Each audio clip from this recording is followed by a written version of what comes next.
Is your seat's infotainment system stuck in a constant reboot loop? This issue, common in models with MIB2 or MIB3 systems, like Leon, Ateca, and Ibiza from 2017 onwards, is often software related.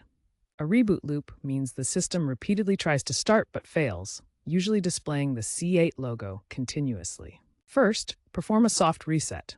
Hold the power button for 10 seconds. If that doesn't work, check for available over-the-air OTA updates via the Seat Connect app or in the car's settings. Ensure your car is parked and the engine is off during the update. These updates often contain patches that fix the bugs causing the reboots. If updates fail to install, a corrupted cache file may be the problem. Try connecting to a stable Wi-Fi network for a more reliable download. Remember, most reboots are caused by software glitches, voltage issues, and app integrations gone bad. If a soft reset and software updates don't resolve the reboot loop, a factory reset is the next step.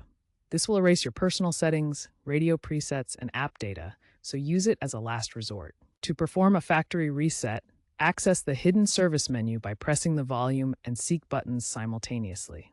Select Factory Reset and confirm. If the reboot loop persists after a factory reset, the issue might be hardware-related or stem from deeper software corruption.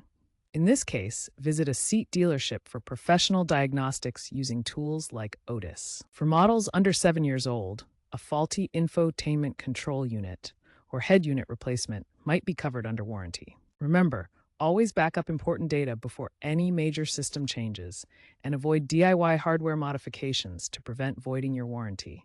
Contact a professional if the resets do not work.